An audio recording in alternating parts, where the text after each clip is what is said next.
Welcome everyone. I believe my audio is clear. In case my audio is not clear, if any of the panelists can just let me know. Otherwise, I'll get started. So good morning, good afternoon, and good evening to all those of you who are joining us live, as the case may be, and you're joining us from across the world and across time zones. India Bioscience is really honored to be hosting this special webinar by the International Union of Biological Sciences, or IUBS, to commemorate its completion of 100 years in promoting excellence in biological sciences.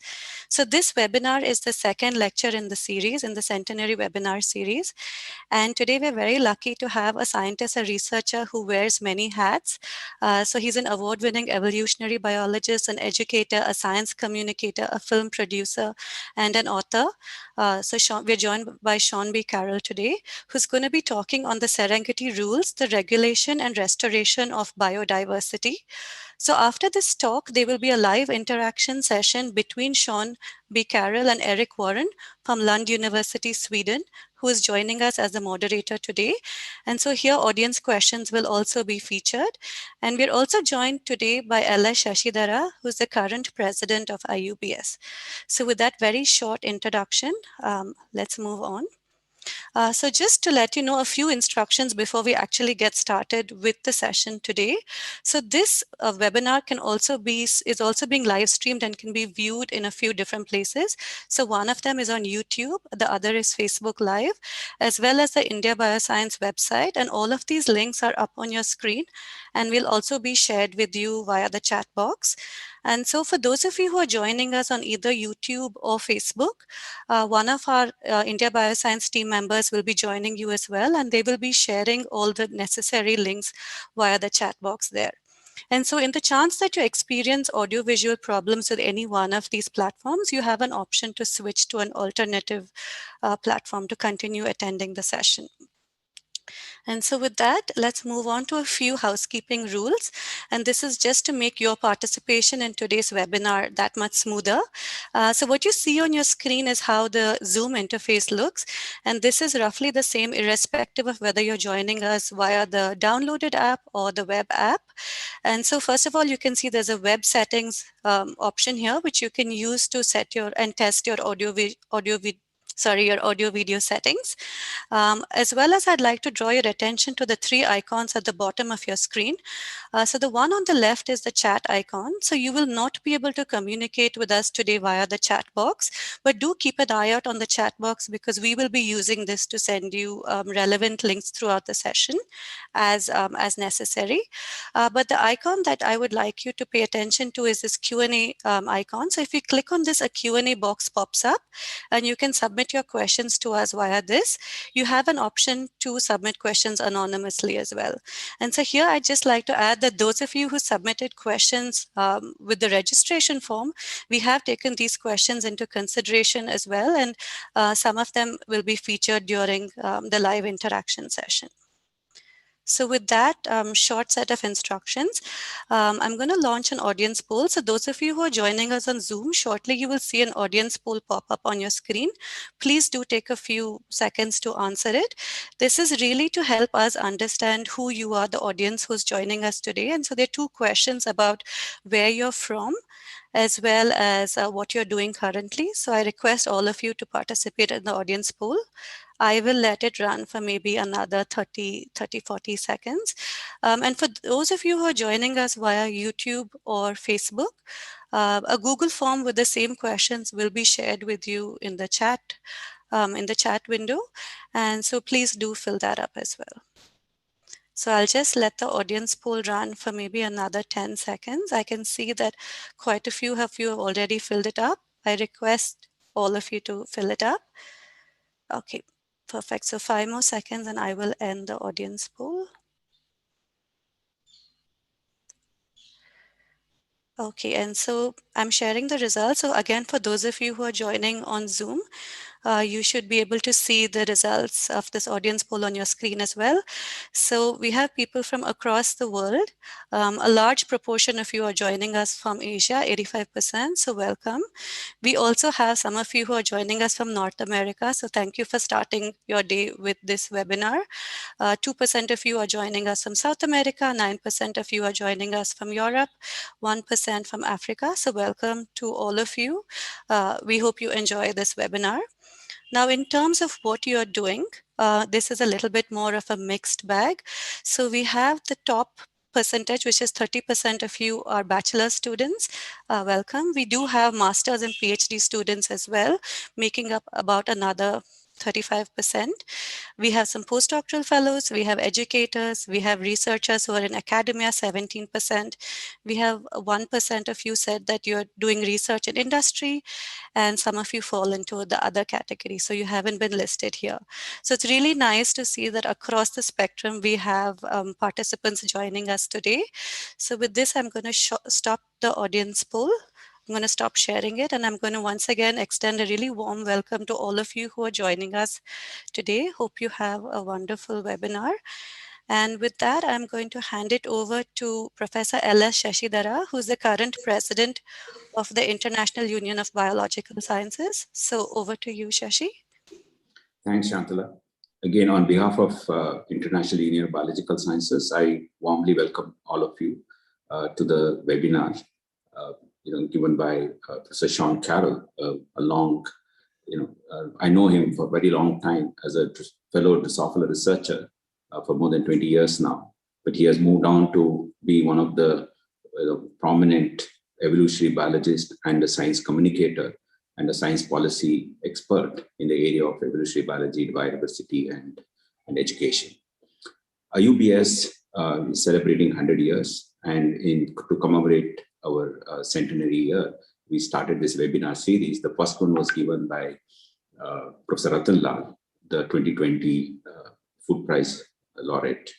And then now we have the second talk by Sean Carroll. IUBS has initiated many activities in the last 100 years, and more recent one, because of the problem of climate change, environmental destruction, and the increased occurrence of zoonotic diseases, is an initiative on climate change and zoonotic diseases. As part of this, IUBS is collaborating with the Convention of Biological Diversity and has established a platform, what is known as Science for Biodiversity. And here, IUBS is coordinating the research and policy across all scales of biology, molecules to forest ecosystem, to understand biodiversity, and which basically would be useful in framing evidence-based policy in restoration and conservation of biodiversity. In fact, this is the topic that Sean has picked up for this particular webinar, and it's very apt to the aims and the objectives of IUBS, which what we are pursuing for the last 10 years and will be continuing to pursue for years to come, considering the impact of the climate change across the globe. And I won't talk much about what Sean is going to give his presentation, and I would welcome now Eric Warrant to come and take over the platform and moderate this one. Eric is also an evolutionary biologist, ecologist, and an educator, and he has been working on insect behavior in the field level, and he's also using his research to bring in scientific methods in school education. Eric, over to you. Thank you very much, Shashi. It's a pleasure to be here, and a very great pleasure indeed to introduce Professor Sean Carroll as today's Distinguished International Union of Biological Sciences lecturer during this 100th anniversary. Sean Carroll holds the Andrew and Mary Balo and Nicholas and Susan Simon Endowed Chair of Biology at the University of Maryland in the United States. And he's also the head of the Department of Science Education at the Howard Hughes Medical Institute. Sean Carroll is an internationally renowned evolutionary biologist, as Shashi said. He's also an educator who's well known for his work in evolutionary developmental biology, and particularly how the activation of specific genes during embryonic development lead to the formation and diversity of wings in flies and butterflies in particular. And for these and many other scientific contributions, Sean has received the most prestigious awards in his field, including the Benjamin Franklin Medal in Life Sciences, and as well, he's been elected to fellowships in both national and international scientific academies. Apart from his significant scientific work, though, Sean Carroll is also a very well-known science communicator, and he's the author of several critically acclaimed books on evolution for the general public. And for these books, he's been awarded the Lewis Thomas Prize for writing about science, which is an award that honors the rare individual who bridges the worlds of science and the humanities. He's also an Emmy award-winning documentary filmmaker with several well-received films to his credit. And these films explore both science and also the scientists that are behind the science. They're very interesting films indeed. And we're very, very fortunate that one of his best-loved books, The Serengeti Rules, actually forms the basis of his lecture today. This book, which has now also become an Emmy award-winning film, shows us how the natural world is highly regulated. In other words, how it's governed by rules. And this is at every scale of life, from molecules to entire ecosystems. And what he's found is that these rules are essentially the same at all scales, revealing a kind of underlying logic of life, if you like. And it's this logic of life that Sean feels could provide the vital clues for the restoration of our planet, which of course is something that we're all concerned about at the moment. And thus, it's without further ado now that it gives me great pleasure to ask Professor Carroll to deliver his lecture entitled The Serengeti Rules, the Regulation and Restoration of Biodiversity. Over to you, Sean. Thanks so much, Eric. Just everybody give me a moment to get my screen set up here as we do in the webinars. I want to thank India Bioscience and IUBS for this opportunity to give this talk. And to all of you everywhere tuning in for this, I guess I'll give away my hopes right away. And my hope is actually about hope. This is a talk where I hope by the end you feel more hopeful about the future and about the ability of science to shape our future. I'm going to take us out on the Serengeti in a minute, but I want to give you some context of what drove me here. As Eric explained, I'm an indoor biologist. I'm a molecular biologist and an evolutionary biologist. But like many of you, I was seeing headlines in recent years like this that were describing the state of the natural world. And I was driven to become a biologist because of my love, really, for the animal kingdom. And I felt that I had to get better educated about what was really going on. And I really want to ask a question for myself of, is there time to change the road we're on? And how are we going to do that? And so I started lots of conversations with ecologists and traveling about the world when I saw headlines like this, where, for example, there was some idea of putting a highway through the middle of the Serengeti, right through the middle of the wildebeest migration. And this is one of the places I'd longed to see, but had never seen it. So I decided, as sort of part of my research, I also wanted to see some of these places because even perhaps the most protected places in the world might be in trouble. And so, and I also wanted my loved ones to see this. So I'm about to commit what is probably the greatest sin you can in front of hundreds and hundreds of strangers, which is to share vacation pictures for a little while. So what I did is in summer of 2014, gathered my family. These are my 3 sons, my daughter-in-law, my wife, Jamie. Here we are right outside the very fancily marked east entrance gate of Serengeti National Park in Tanzania.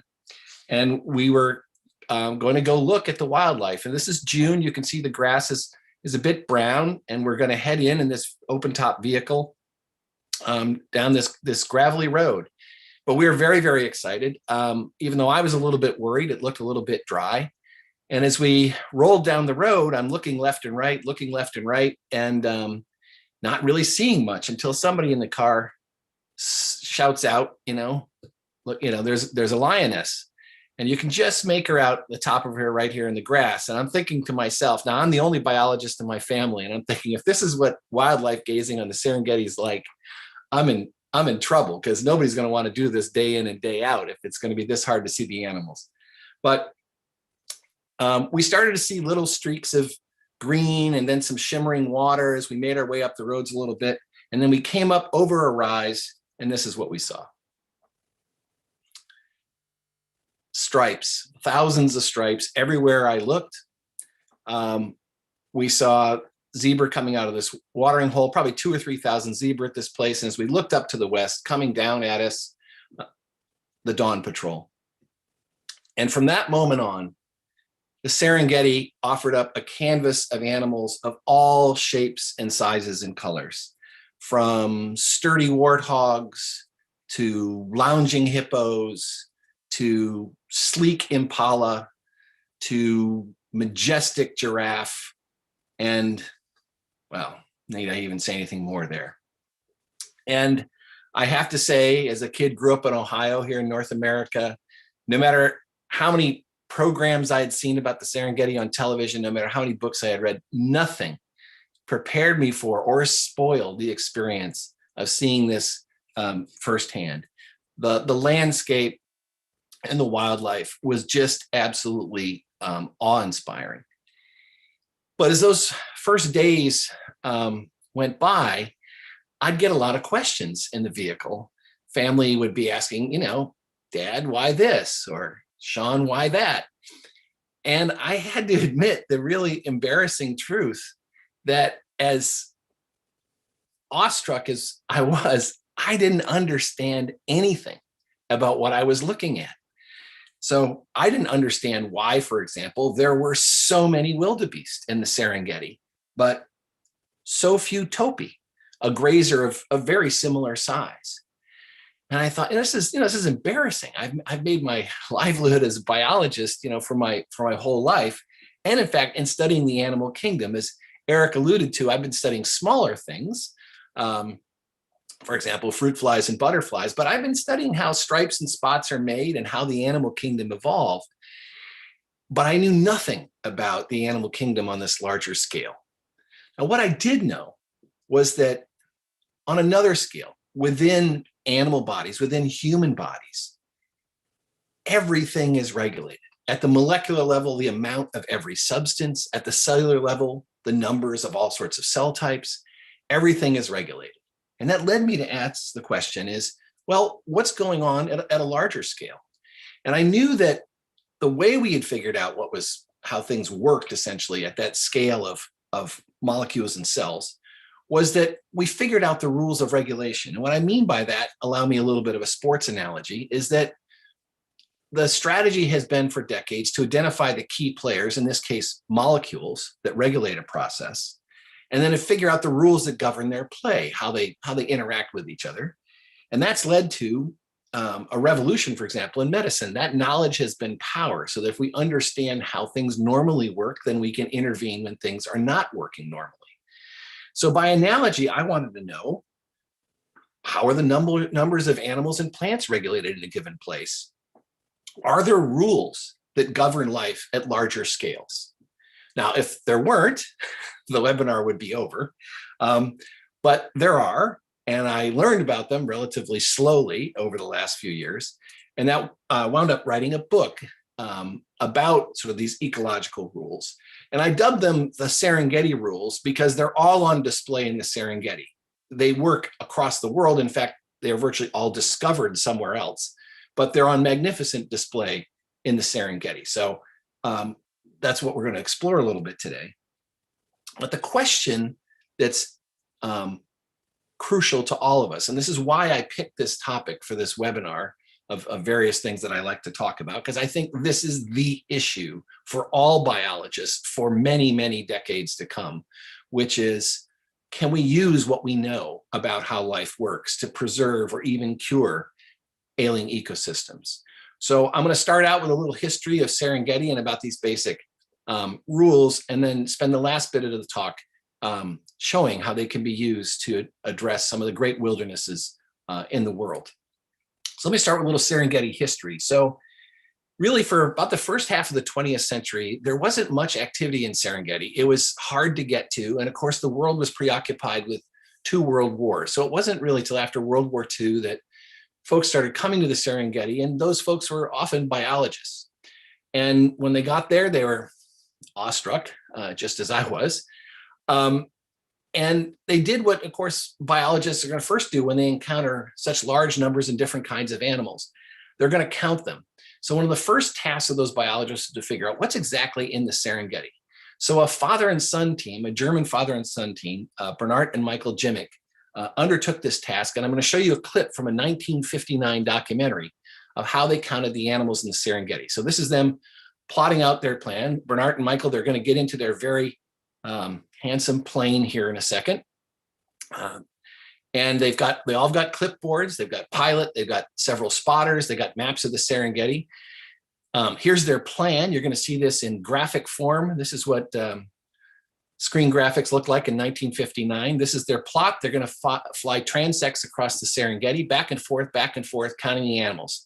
So you can all participate in this. Get ready. Here we go. Let's count the animals in the Serengeti. Ready? 1, 2, 3, 4, 5, 6, 7, 8, 9, 10, 11, 12, 13, 14, 15. Yeah, okay. So this is how you count large animals in the Serengeti, at least circa 1958. Flying low and slow, still about 120 miles an hour, and counting these animals on your clipboard while bouncing along, of course, on the thermals above the Serengeti. And what they did is they counted every mammal that was large enough to spot from the air. And this was the first time this had been done. And let me give you the results of the survey. So this was done in January 1958 over about a couple-week period.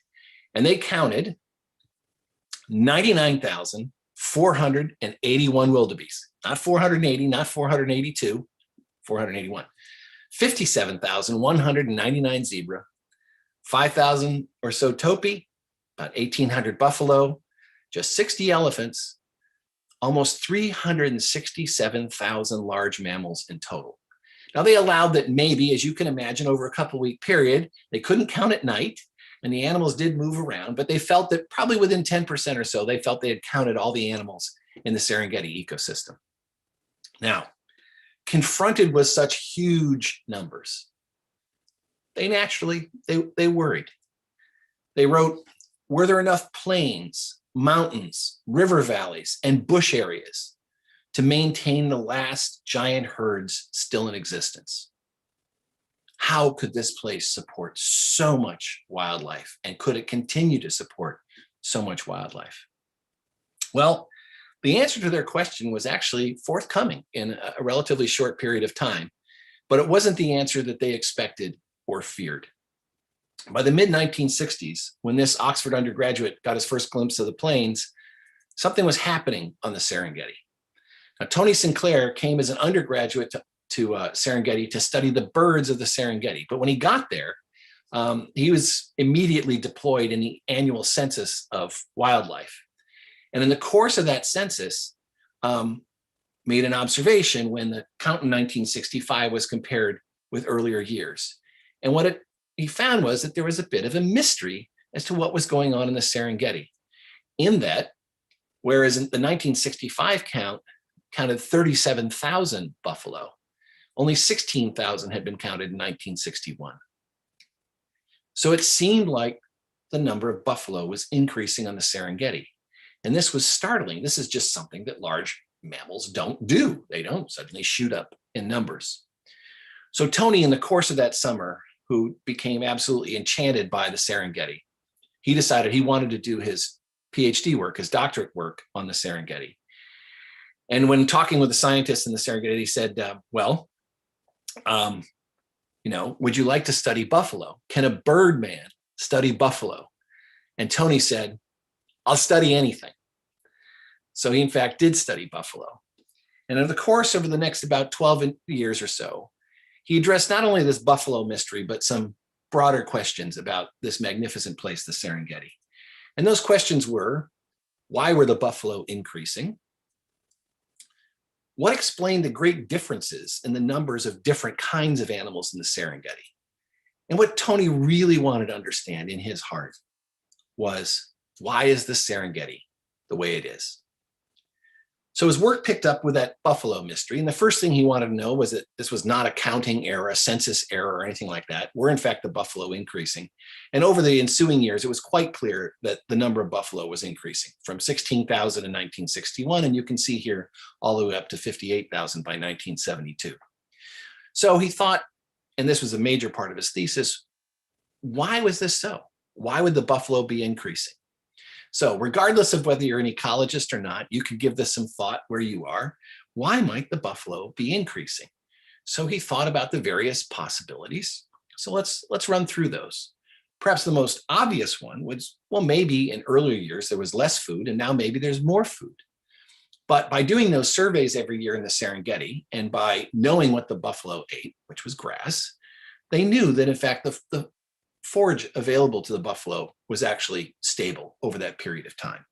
So that eliminated that possibility.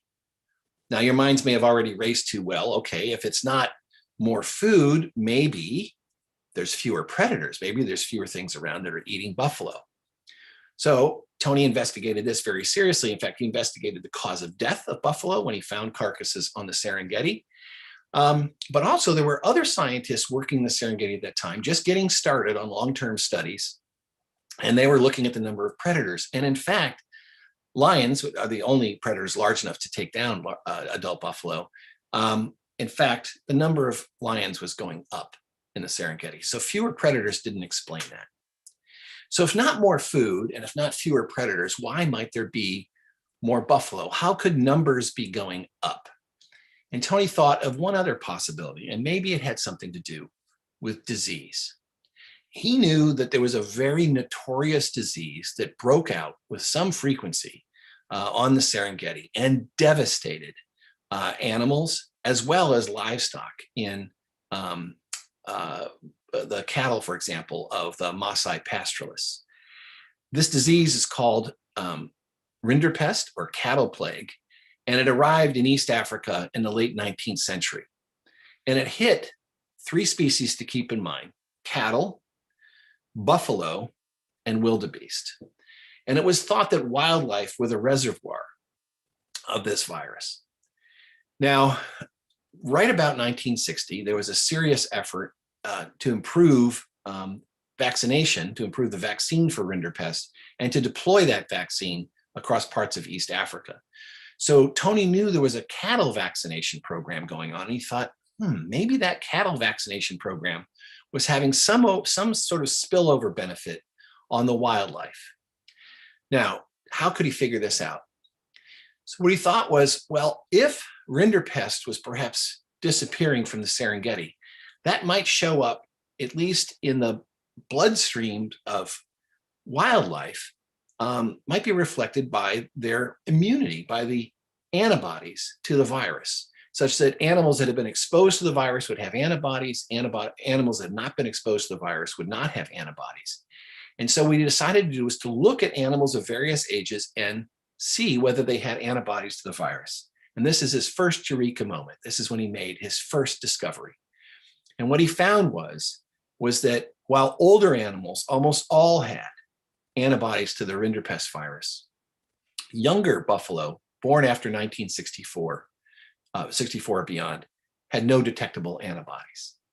So that was a clue that rinderpest was disappearing from the landscape. So that was good, but he wanted corroboration of that. So he thought he should start paying attention to the other wildlife population that was most affected by rinderpest. Recall, I just told you that was wildebeest. So he was participating in the wildebeest counts regularly. And let me show you what was going on with wildebeest over this time. The wildebeest are booming. Now, if we were all together in an auditorium, I think from the biologists, hopefully I'd hear some oohing and eyeing with these numbers. Because look at what happened to wildebeest numbers over this period of time.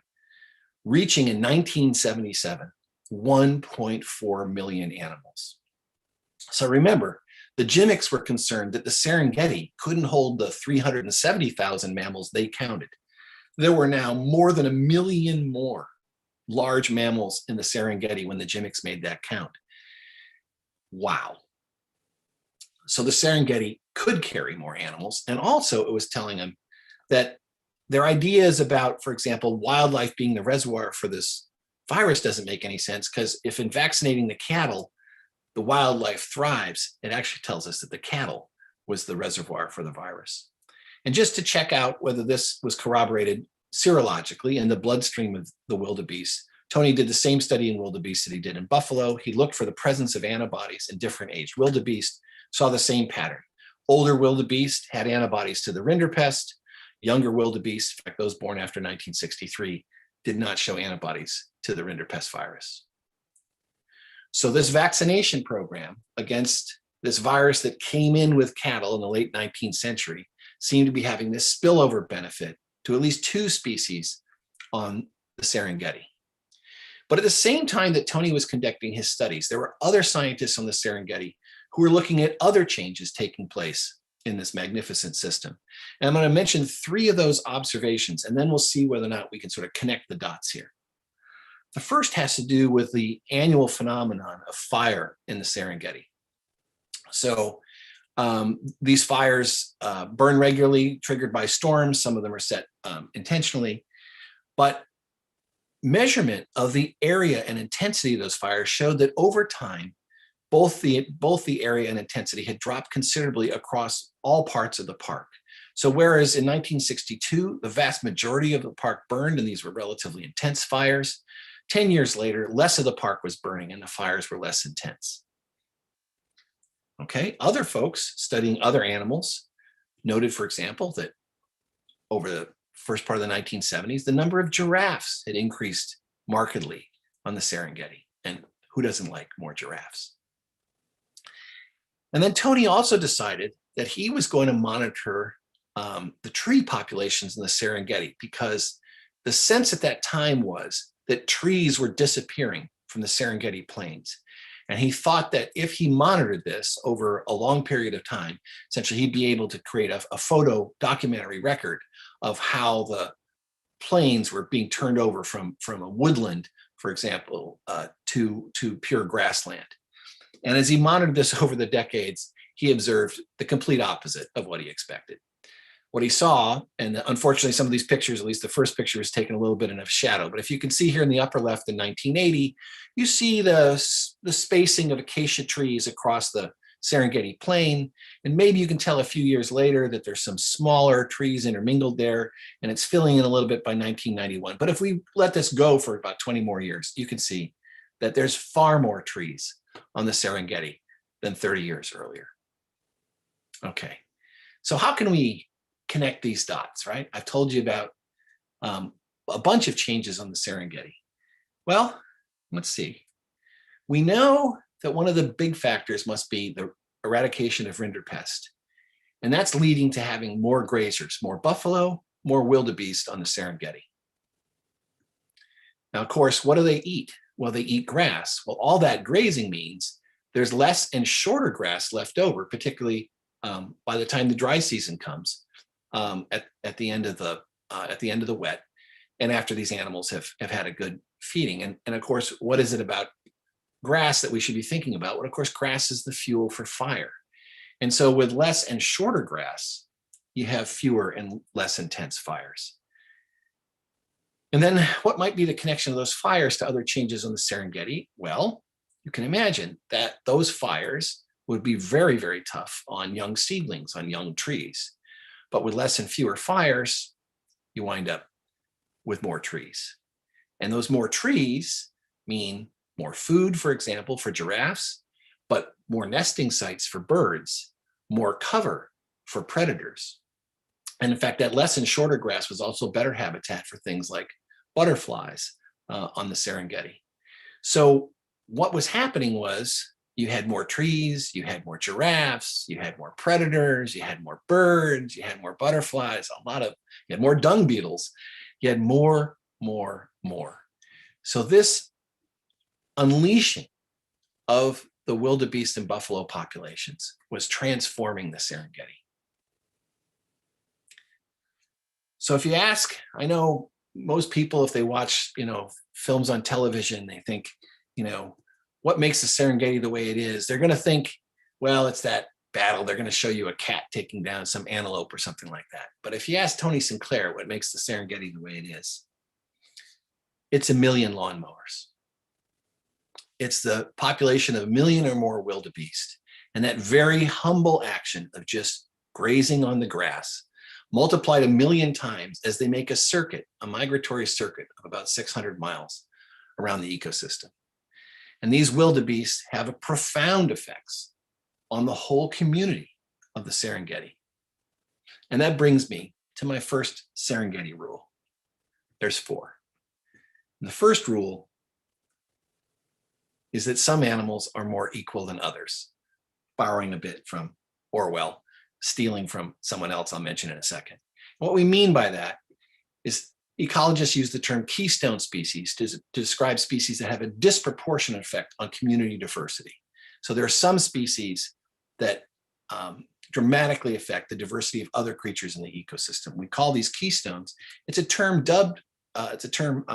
created by ecologist Bob Payne, not in the Serengeti, but by working in coastal tide pools on the Pacific Northwest coast of the United States and studying, for example, the creature in his hand here, the starfish, where he determined that there were single species that had dramatic effects on community diversity and stability. And he dubbed them a keystone after the keystone on, for example, a Roman arch, where if you remove that keystone, the arch collapses. And that's what he saw experimentally. If you remove the keystone, the arch collapses.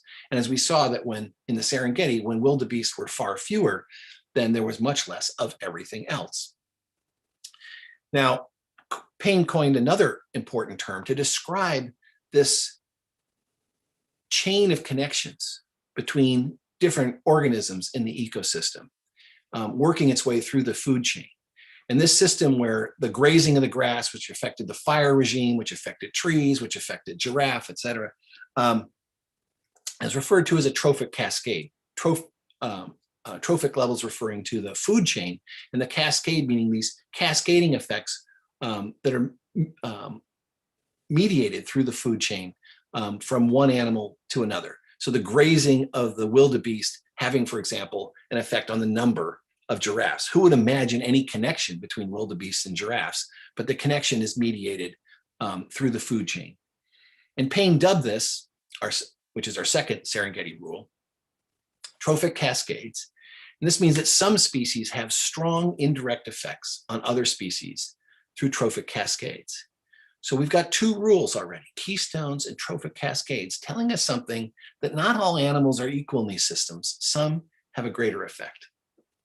Now I want to get us to our third Serengeti rule. And to do that, I want to come back to the wildebeest. And you might already be thinking, well, once the wildebeest reached 1.4 million, did they just keep right on going? And the answer was no. If they kept right on going, all of East Africa would be piled deep in wildebeest. Something stopped them.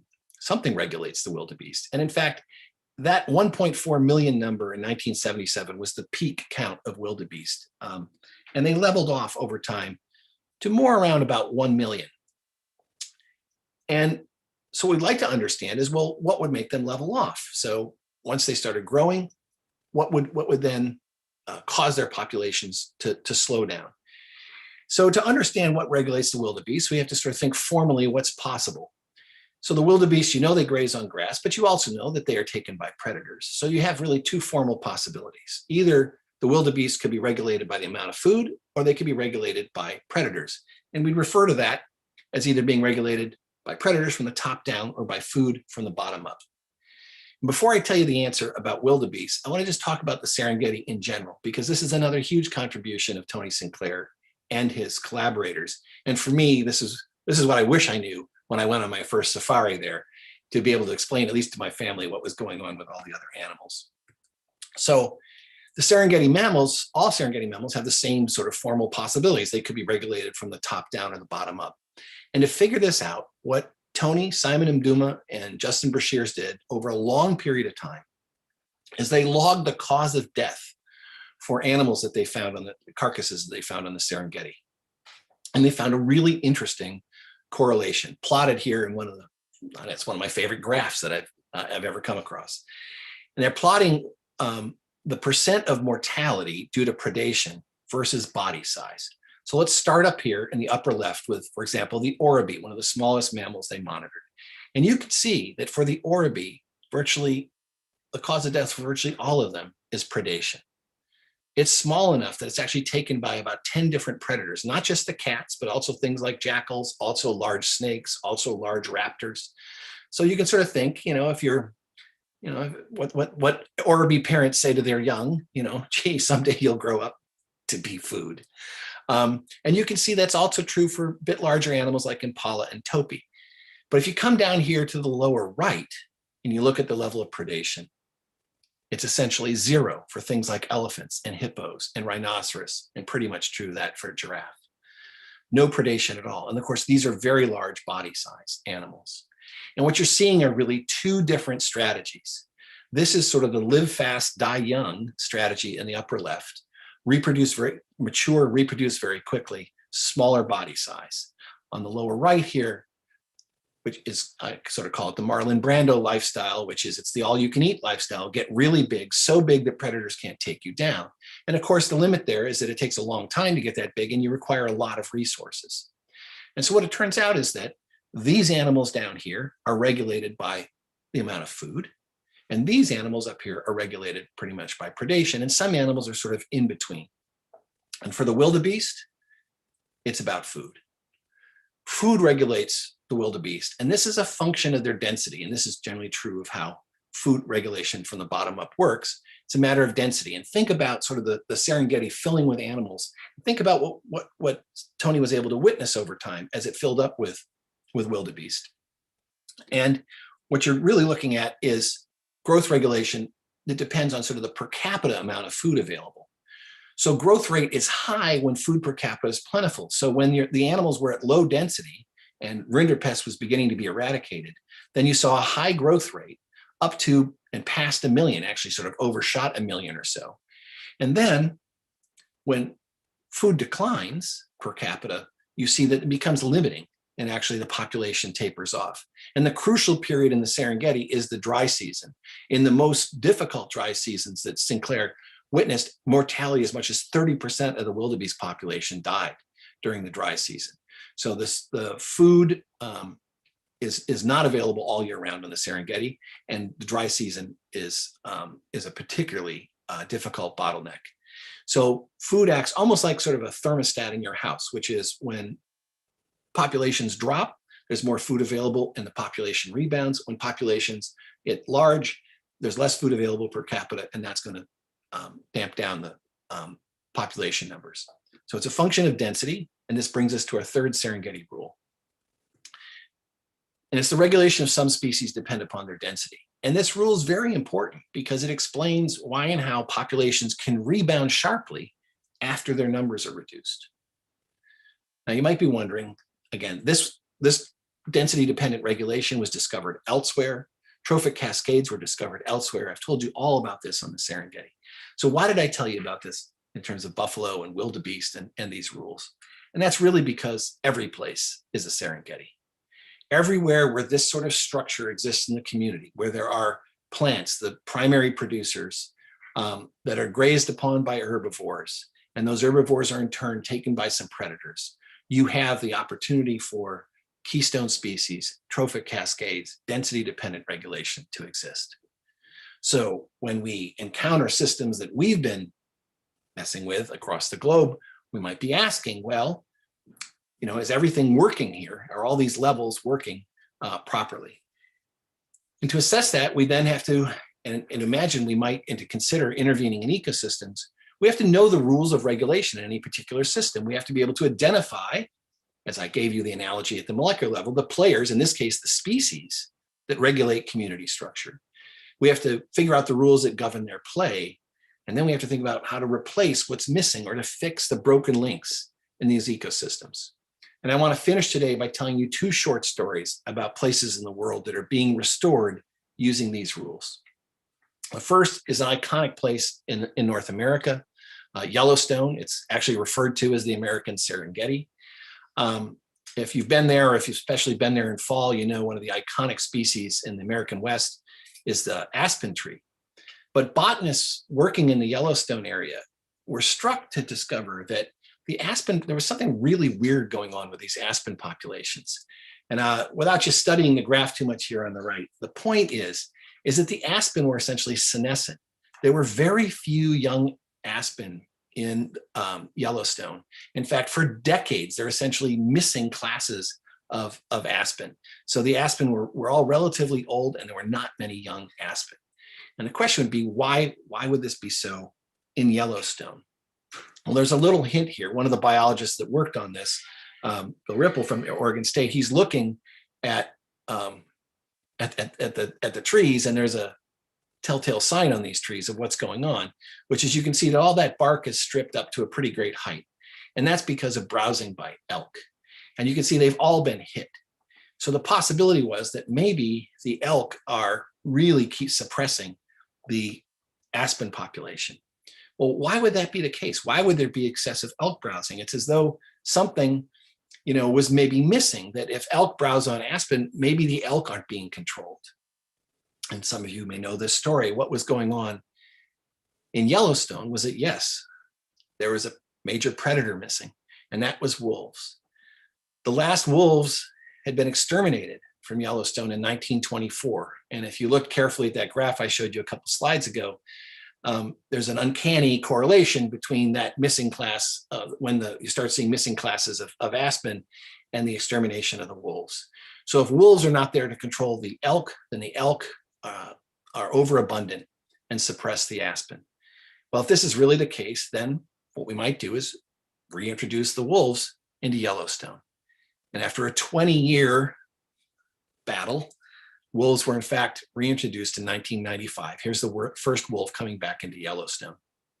So what happened? We're restoring essentially a cascade here of wolves that could prey on the elk, which might, for example, affect the plant community. So what happened? Well, the wolves that were reintroduced did fairly well. Their numbers have oscillated, with different, winters being different severity, but also the wolves are free to migrate out of the Yellowstone system. So there's some flux in wolf population, but over the time, there's no doubt that elk numbers have come down to about 1/3 of what they were before wolf reintroduction. Well, what else happened? Well, if you look at browsing marks on trees, you can see that the browsing has really decreased, and that actually the height of aspen have really dramatically increased. So that sort of fit with what biologists maybe hoped for, but there were much broader effects than really anticipated. I'm showing you on the left here pictures taken from the same position, same point in Yellowstone before and after wolf reintroduction. And in the foreground here, you can see not much growing, but over here you see what's a bunch of willow. And it turns out that after the wolves were reintroduced, there was a lot more willow growth. And it turns out willow is the favorite food and building material of beavers. And so you see much more willow when wolves are around and more beavers. So what you're finding out in Yellowstone is that trees need wolves, a connection that really wouldn't have made sense until we started understanding trophic cascades, where in fact some individual species can have strong cascading effects through an ecosystem.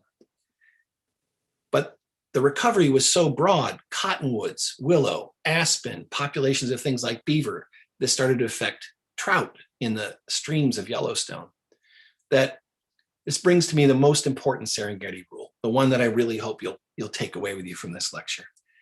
And that is that nature is resilient. And what I mean by that is that given a chance, meaning habitat, protection, and some time, populations can rebound dramatically. We saw that in the Serengeti. We've seen that now in Yellowstone. And we've seen it even for the protection of individual species. Here's a handful of examples of species that became protected at various times in the 20th century after reaching very, very low numbers. And these are, some of them are actually fairly out of date numbers, but you can see from this sample, northern elephant seal going from as few as 20 back to 200,000. The sea otter almost exterminated to 1,000 animals, now back over well over 100,000. In the US, the bald eagle, which was down to fewer than 500 breeding pairs, is now well more than 10,000 breeding pairs. Wolves, which were exterminated, are now thriving. So individual species can come back. You can even see some of these systems can come back. But what about places where more than just one predator is missing? you can imagine it's much harder to restore. Maybe, but that doesn't stop some people from trying. So I'm going to finish my talk this morning by telling you about a place in southeastern Africa, Gorongosa National Park, which is in the sort of the geographic center of Mozambique on the southeastern coast of Africa. Now, Gorongosa was considered one of the jewels of Southern Africa in the 1960s, and it was a destination for jet setters, for sort of the elite, because of a tremendous concentration of wildlife, particularly in the park center around a lake. And I'll show you a film clip from 1963. You can imagine sort of the music that would accompany this. There's a VW bus taking people into Gorongosa National Park, and you can see that the lions are so well fed that they're just goofing off in the presence of those wildebeest. Well, you may have heard me speak in the past tense about Gorongosa, because while it was a jewel in the 1960s, unfortunately, after independence from Portugal in the 1970s, a terrible civil war broke out in Mozambique, which killed nearly 1 million citizens and displaced about 5 million. And Gorongosa itself was sort of the epicenter of battles. It was a stronghold of the rebel army. And so it saw lots and lots of fighting. And here's a clip from that time. So during this time, which the Civil War, which lasted more than 15 years, the park was devastated. You can see some of the buildings here in the background. So all of the park buildings were destroyed. In the 1990s, when people returned to Gorongosa to see, what was left, this is what they saw: bombed out buildings. The tourist vehicles were all shot up. And when they conducted surveys for wildlife, which they had done prior to the war, and compared what they found, it was really a tragic story. So in this bar graph, you can see a comparison of wildlife populations, the blue bars before the war and the orange bars after the war in the year 2000. So for example, buffalo were devastated from about 14,000 to perhaps as few as 50 to 100. Elephant numbers down from 2,500 to say 100 to 200. Hippo down from 3,500. You can see wildebeest absolutely decimated. They couldn't even see a single lion, which is actually the symbol of the park. And that's really the way the story would be today, were it not for a really remarkable collaboration. And that was a collaboration between American philanthropist Greg Carr and the Mozambican government, forming a private-public partnership to try to restore Gorongosa. Now, I know Greg Carr was told by many people when he took this on, you're out of your mind. The place it's hopeless. But I'm happy to tell you, I've been there, and I'm going to give you a quick report that 15 years into this program, Gorongosa is a different place. How have the large animal populations changed? Well, I can tell you that in 2000, if you summed up all the large mammals from that bar graph, there was fewer than 2,000 large mammals of all species combined. Today, or in 2018, the last count, there's more than 100,000. A dramatic recovery, given protection and time. And the habitat was always there. The large animals had largely been lost due to combat and to poaching, but the vegetation was all there, the water was there, the habitat was there, and now it's been refilling with all these species. A dramatic turnaround. Now, the one group that was not so robust was predators. And Gorongosa was doing so well that it was decided to try to bring back one of those predators that itself was an endangered species now across Africa. And that's the wild dogs. And I'm just going to give you a little film clip here. The wild dogs have been reintroduced in Gorongosa. They are thriving, reproducing, doing quite well on the rather abundant wildlife, and really changing the behavior of mammals that now have to be much more wary as they graze on the abundant vegetation in Gorongosa.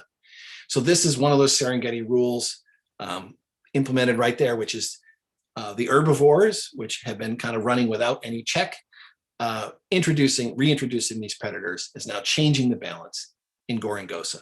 It's a fabulous place. It's a fabulous story. I encourage you to, if you're interested, there's now a number of films and lots of writing about Gorongosa, if you're interested more in that story. But I started this morning by telling you about the Serengeti and that possibility of that road through the Serengeti. But I can tell you now that I have on very reliable authority, I can tell you that as of now, all the roads to the Serengeti are still unpaved. and let's hope they remain that way. So thanks for listening. I'm happy to take some questions. Thank you very, very much, Sean. That was absolutely spectacularly interesting talk. And I'm sure I'm not alone in wishing to give you a great round of applause for that. It's a little bit difficult over Zoom. But if we could hear all the hundreds of people that are listening in at the moment, I'm sure they're all clapping you wildly at the present time, as I myself can do very softly here in the corner. Thank you so much. My pleasure. I think it was very great too that you ended with so many good examples of how the Serengeti rules can function as a way of looking hopefully towards the future, that it seems without, you know, massive amounts of effort, it's possible to completely transform whole landscapes if you just know the basic kind of levels of animals that need to be there, predators, herbivores, and things recover on their own without sort of self-going systems in a sense. And that's incredibly encouraging. But the first step, of course, is to preserve land and to make sure that it's not exploited and to protect habitats. And I think that's the least we can do as human beings to save the world and to save ourselves ultimately as well, of course. Yeah, and I think for me, what was stunning and inspiring and hopeful, and that's why I could tell a hopeful story. If I could come to a different conclusion, I probably would not have written the book. But I think what's stunning is just the short period of time. The rebound in the Serengeti was explosive. The rebound in Gorongosa is explosive. The changes in Yellowstone were observable, you know, within a decade.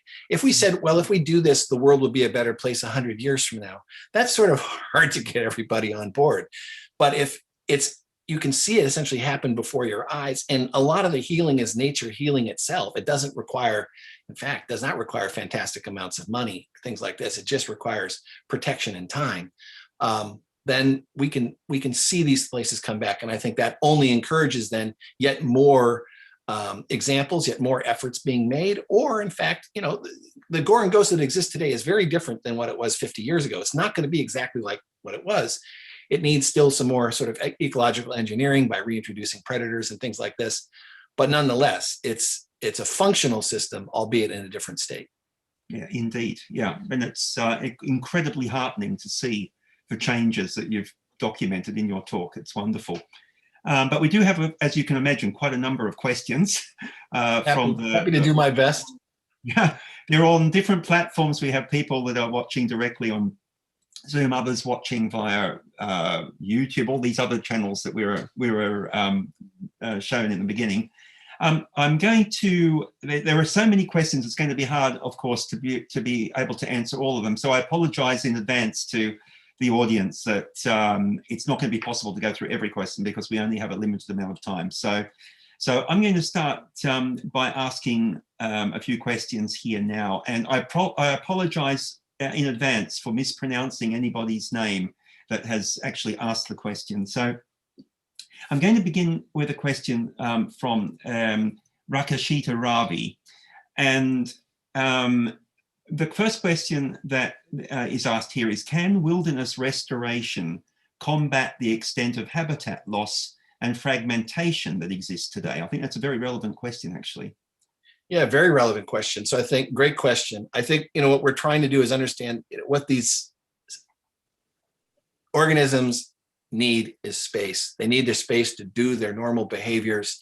They need space to be able to sort of flow during, you know, across the seasons and not be hemmed in by civilization. And so there's a lot more awareness that, for example, some of these smaller bits of wilderness need to be connected. There need to be links between them, so they're not all islands. We know that when something becomes an island, then there's a real problem of sort of edge effects and things like this, and also more human wildlife conflict. So there's a lot, and it's going on in the Yellowstone system. It's called the Yukon to Yellowstone program, is to create connectivity all the way through this corridor in, for example, in Western North America. So yes, habitat restoration, and if it's small pieces, try to get interconnectivity between those small pieces. Yes, yeah, that would of course argue for fragmenting large areas of forest, for instance, in South America and the Amazon. That would be a disastrous idea. Right. Yeah. Rakishita also has a second question. How extensive would restoration have to be in order to mitigate climate change? It's probably a more difficult question, I suspect. It's a difficult question. I think we are all understanding that, reforestation, there's a lot of potential across the world, as I understand it. Again, I always want to qualify this. I'm just a molecular biologist, but talking to my new ecologist friends, there's tremendous potential in reforestation. That there's a lot of land that has in fact been abandoned. It was first cleared for agricultural purposes, but then sort of abandoned. And if that was just reforested, it would actually make a dent in the parts per million of CO2. I'm told maybe on the magnitude it might take 20 or 30 parts per million of CO2 out, not to mention create habitat again for biodiversity. So very often there's win-win situations here where restoring land, for example, reforesting land is good from both a climate point of view, good from a biodiversity point of view, and actually can create jobs in these communities as well. The reforestation efforts in various places like the Brazilian coast or the Green Wall in Northern Africa are also possibilities for employment. So these schemes, and they're not that expensive. I think the other thing that should be encouraging is that we could do a lot with what I think is on a global scale, not a lot of money. Indeed, yeah. And there has to be a political will, of course, for this as well, which I hope is growing. It's going to be spotty. I think we have to acknowledge that, different parts, every different locality is facing different sorts of things. And I really can't tell you how the pandemic has affected the outlook on this. I think we're still obviously trying to get out of this. But, before the pandemic, it would have been a certain discussion about how were these things prioritized on a local basis. But we obviously have to get societies back and functioning fully. And hopefully these wild places have not suffered, much degradation during the pandemic. I hope so also. Okay, well, that takes us to another question here. This time. So Eric, could I just? I'm sorry. Yes. Could I just come in for a minute? I just wanted to ask Sean, Eric, and the rest of the panelists, would you be okay with extending this for a few minutes? Would that be, because we have a lot, as Eric said, we have had a lot of really interesting questions come in. Happy to. That speaker, he went on for a while. So. But it was a fascinating talk, so no complaints here. Okay, I'll happily stay and answer questions best I can. Okay, thank you a lot. So with That's that, fine back by me to also. you. Yeah. Thank you. Okay, let me see. This is a question actually that's come in from a person watching on YouTube, Mana Saraikar. It's why were the number of willows less before wolves were introduced into Yellowstone? I guess here now. Did it have any other predator? Well, no. Yeah, grazer. Yeah. Grazer. So the thought is that the overpopulation of the elk, that they were just munching down not just the aspen, they were munching down the willow. They're along the stream banks, and the degradation of the vegetation along the stream banks also meant there was more erosion of those stream banks, and so. Both willow and cottonwood, with less pressure on them, they flourish, they stabilize the soils of those stream banks. Also, as they grow, they also cool the water a bit, which helps the trout habitat. So again, a lot of the plant community seem to be overbrowsed by, for example, elk. And it's a common problem, for example, right where I am, on the eastern seaboard of North America, the deer are in enormous numbers relative to where they were a century ago. Same problem. Without predators, deer are far more abundant, and they're essentially hollowing out the forests of lots of parts of North America. And if you think about having an herbivore at maybe 100 times the historical level of its population, it means the plant community, plant diversity is really taking a battering. Do you think there's any possibility to introduce wolves again in northeastern United States, or is it maybe politically impossible? Well, they're in some of the northern states, so places like Wisconsin, Minnesota have pretty big wolf populations, and now the controversy is about hunts because people now want to hunt them again. And there was a bit of a bad episode in Wisconsin only a week or so ago. But the wolves are going to move. So the question is, are there a bunch of separate reintroductions, or are we going to let the wolves sort of just migrate in the way they see fit?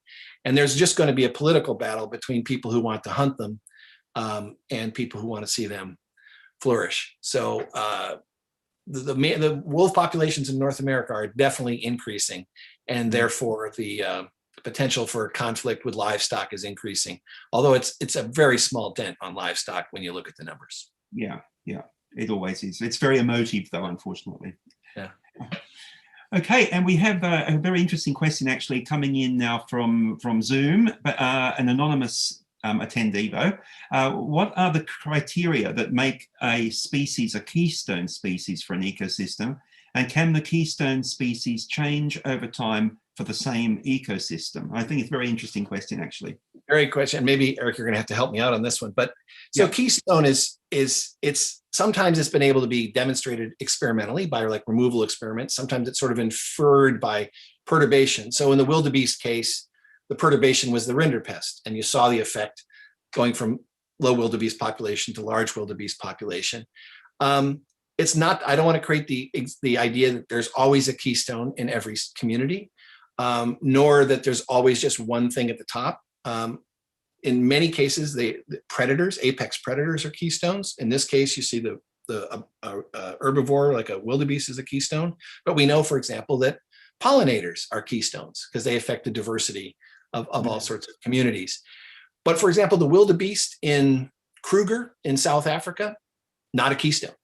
So even the same species in a different setting is not necessarily a keystone. So we need to understand sort of each community on a case-by-case basis to understand which species are having outsized effect. And I think the question was, could the keystone change? And I think especially when there's a guild of predators, I can imagine that changing a bit in terms of who's at the top. And in places like the open ocean, there's often not a sort of a keystone, but it's a fish eat fish world out there, and there's lots and lots of connections between those fish. So it wouldn't surprise me that both over time or with human intervention, that sort of the keystone role could shift. Eric, do you want to take that on? Yeah, I would. I completely agree with you there, Sean. But I must confess, you're a molecular biologist. I'm an insect neurophysiologist, so we're not much better on the ecology front there. That's great. So, well, we're just going to give each other high grades. How's that? Yeah, absolutely. I would. But everything you said now just made sense to me, at least. So, yeah. But there is a very good question here, though, and this is actually dear probably to your heart and mine, actually, because we both work on insects. I have a great love for insects. So this is a question from Ronan Zaidel Bar, also on Zoom. You talked only about large mammals, but what about insects and birds and reptiles, etc.? Do they recover along with the large mammals? That's a very pertinent question considering the decline in insects we're experiencing now. Yeah. To the best of my knowledge, yes. So for example, I know in places like the Serengeti and in Gorongosa, when those systems were really degraded, for example, the grasslands were dominated by grasshoppers, and they were doing a lot of the grazing on the grass. And as the wildebeest come back, the communities in those grasslands really shifted. So for example, it's like better butterfly habitat. So, you see the butterflies come back. So I think that when you're probably going to see an effect on diversity of insect species. And I think that when, as I said, were there effects on birds? Yes, more nesting sites. And of course, as you diversify the insect population, that's going to be a lot more, variety of foods, things like this. So I think when you probe in detail, yes, there are cascading effects, to the levels of insects, to the levels of birds. Serengeti is also a marvelous place for dung beetles, and 1 million wildebeest is paradise for dung beetles. Much better than when they were at 100,000. So, but it doesn't mean that everyone's a winner. So, for example, those grasshopper species that were dominant in the absence of wildebeest, well, they got knocked way back. Same was true in Gorongosa. That as the grazers have come back, the grasshopper populations have shrunk a good deal. But then the habitat again is just hosting more biodiversity. Yes, but I assume that those grasshopper populations actually return to levels that they probably previously were, I guess. Right. It was probably just a surge, a plague with no control on them. And now there's, competition for that grass, and the wildebeest are pretty efficient eating machines. Yeah. I'm very, very fond of dung beetles. I spent a lot of my life working on dung beetles, both as a PhD student and also I've done a lot of work working on the navigational abilities of them under stars and with the sun and polarized light. So I love South African dung beetles. you have to chat with Tony Sinclair, because they're a deep love of his. So he's worked on all these charismatic, mammals, but he has a special place in his heart for dung beetles. Yeah, me too. Okay, let me see if we can ask another question here. Let's see, this is a question also from Zoom, Mansoor Shah, who thanks you very much for a great talk, and asks, hardly anything in biology makes sense outside of ecology and evolution. Do you think for such great stories to be built up, we need long-term ecological studies, or is there a short-term approach one can take as well? Oh, thank you so much for that question. And this as a molecular biologist, and especially as it's tied to biomedicine in this country, it's a very, very, very well-funded arena. It shocks me how little long-term funding there is for ecology. And I think one of the most important thing all biologists can do is to raise their voices for the support of long-term studies of ecology. The only way we know some of these things are from, in fact, primary discoveries made by people who've been out there for decades. Tony's was in the Serengeti for more than 50 years. Bob Payne's pioneering work, Mary Power's pioneering work, all sorts of long-term studies. They're very hard to do. They're, of course, they're quite a burden on the individual researcher, their family, their lifestyle, et cetera. So I think that across the world, we need to do this. I think there's short-term things that we should be doing. Nothing should stop us from doing constructive things in the short term, but we don't want to do that at the expense of things in the long term. And it's very hard, for governments and funders to take that long-term view. But it's so clear that, and so well put by the questioner, this is, biology is about ecology and evolution, right? You need a longer time frame to understand how these things work. And if we're going to be manipulating these systems, you definitely need a longer time frame. So I'm a molecular biologist willing to make break any bread with any funder to encourage funding for ecology. It's absolutely imperative for now and for many decades, as far as we can see. I think there'll be a lot of biologists that will be cheering you at the moment, because it's not common among people who have worked on Drosophila to see these very important points. Well, it's why I picked this topic, in fact, for this audience, which is to really encourage an understanding that biology has a huge stake here, right? This is our existential issue, right? The fate of the biosphere, the fate of biodiversity. This is it. Nothing could be more important. So we have to, speak as a community to help those who do control the funding to prioritize it. And long-term studies are absolutely essential. And of course, that goes all the way to funding students who need to know that if they're going to start, in their master's or PhD work in this area, that there's a future for them and that they're building expertise that will be valued. So all along that timeline and pipeline, we need to be making these investments. The sooner the better. Yeah, couldn't agree more. Okay, let me see what else we've got coming in. There's another question here. Yeah, this is from somebody who calls themselves sexy scientists, so that's a good name. So the question is there a threshold for the size of the protected area that allows the Serengeti rules to work? A threshold. I think these Serengeti rules, look, you can see them in a small pond. You can see them on a bush in your backyard.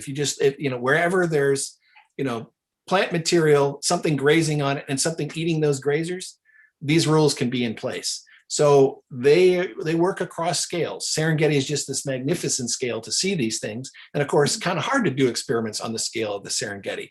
But from work by ecologists all across the world, we're seeing these things in coastal systems, we're seeing these things in tide pools, we're seeing these things in freshwater lakes, in the open ocean, in specialized systems like chaparral and things like that. So there's really not a size limit. It's really, if you have essentially that sort of food chain, that sort of hierarchical food chain, you have the possibility of individual species having a disproportionate effect on community diversity and exerting that effect through the food chain.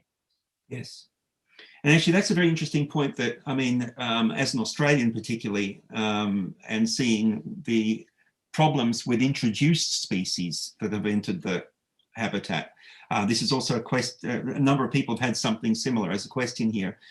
What effect, actually, how serious is the effect of, say, an introduced predator like a cat in this kind of a system? And how important is it to eradicate such an invader in order for the Serengeti rules to rule?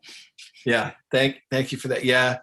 Yeah, Australia, unfortunately, as you know, has many heartbreaking stories, including, for example, cane toads, which are still a tremendous scourge. So, you know, when these introduced species, so for example, I'll take the cane toad, which, you know, brought over from South America into Queensland in about the 1930s. And because of its protective toxin, you know, very few things could manage to eat it. And if they did eat it, it would often kill them. And then it was itself a predator that was just devastating, for example, amphibian populations. So these systems have evolved, you know, under natural selection. All these community interactions, right, are have been shaped over a long period of time in nature. And you drop in something that's not been part of that system, then of course the other species in that system are not tuned to that creature. Yes. Yeah. So we have lots and lots of stories of invasives essentially throwing these systems out of whack and perhaps just annihilating them. So this is the big concern about invasives, is that those are, you know, those are introductions of aliens, you know, to a system that has already sort of become tuned over long periods of ecological time, and the short-term, you know, effects can be, you know, so severe that they may not be able to be restored. Right.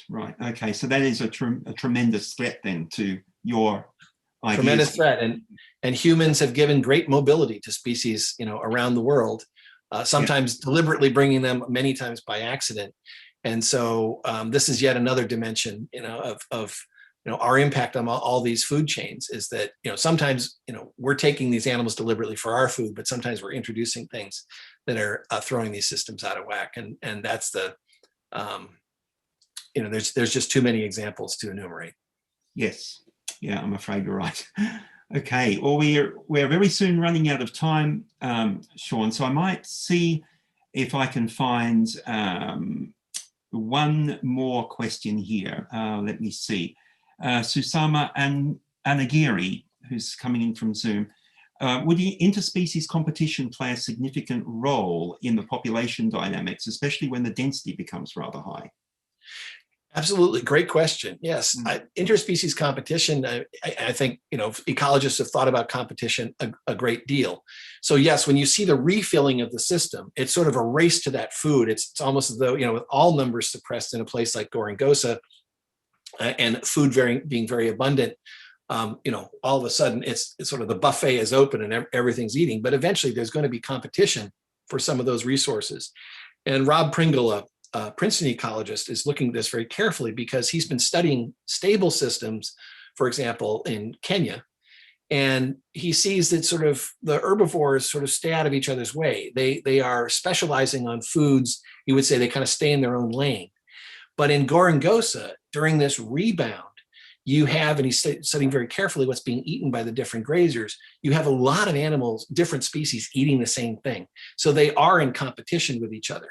And so what tends to happen long-term with sort of stability in the evolution of coexistence is that things will specialize more in a less competitive way. So we do, competition is a very important dimension to consider here and to study. Not easy to study, as it turns out, but it's certainly something to have in mind. So great question. Excellent. Well, thank you very much, Sean. I think we have to bring it to an end there. Thank you everybody in the audience for asking such excellent questions and allowing Sean and I to have a terrific discussion after his excellent lecture. And once again, Sean, thank you very, very much for a wonderful talk and for taking the time to deliver it to us. Well, thank you. Thank you for the privilege. And obviously, you know, one of the silver linings to the situation the whole globe finds itself in is that we're all connecting. Thanks to Zoom. Yes. And I hope this story encourages folks that there is a future if we decide to make the right steps. We can still change the future. Thank you. I think your lecture should be compulsory viewing for every politician in the world. Oh, then I'd add some certain parts on that. I'm 8 miles from the White House, so I have some ideas. And the White House is closer to you now. Good. Thanks, Sean. Fantastic. A big thank you to you, Sean, for a wonderful, for an absolutely wonderful talk and a wonderful interaction session, as well as you, Eric, for moderating the session. As you were saying, there was a huge volume of questions that did come in, and I think this conversation could have gone on and on. And so thank you to the audience as well for participating so actively and for sticking around even 20 minutes beyond what was scheduled to be the end of the session. And as well as a big thank you to IUBS for organizing this talk. Natalie and Shashi, both from IUBS, joined us today. So thank you to you and thank you to the organization at large, as well as all of my teammates at India Bioscience, who some of them are on Zoom, some of them are on YouTube, some of them are on Facebook. So thank you for all of you across the platforms for helping put together this wonderful webinar, as well as Tejaswini, who worked with us as a freelancer. So just a few notes before we sign off for the day, sign off for the morning, I guess, in Sean's case. We would really appreciate your feedback on this webinar. So your feedback really helps us build this series. And so you will be receiving a feedback form either in the chat box. You will be auto-directed to the feedback form. If you're joining us on Zoom, you will get it via Zoom as a follow-up email tomorrow. So you will get this feedback form in a multiple different ways. And I really request you to take a few minutes. It's not a very long feedback form. It would be really nice to get your feedback on this webinar. And as always, in the current times, we all hope that you stay safe, and equally important, you stay happy and you stay healthy. And with that, I just want to quickly announce the next IUBS Centenary webinar series lecture. So as I mentioned that this is a series of webinars that's happening. This talk by Sean was the second in the series. So the third talk is going to be happening in April, 27th April, and it's going to be by Dr. Jane Goodall. And as you can see from today's talk, these talks really cover issues of profound importance across whatever your specific research area might be. So I really hope that all of you who joined us today join us in the next one as well. Do pass on the message to your colleagues, to your network, to your friends and family. And so with that, I guess I'm going to say thank you and wrap it up. Are there anything else that you would like to add? Special thanks to you, Shantala. Thank you, Shashi. It's been a pleasure. Fantastic. Wonderful. Thanks. So with that, thank you very much to all of you. Thank you very much. So with that, I'm going to stop the live stream.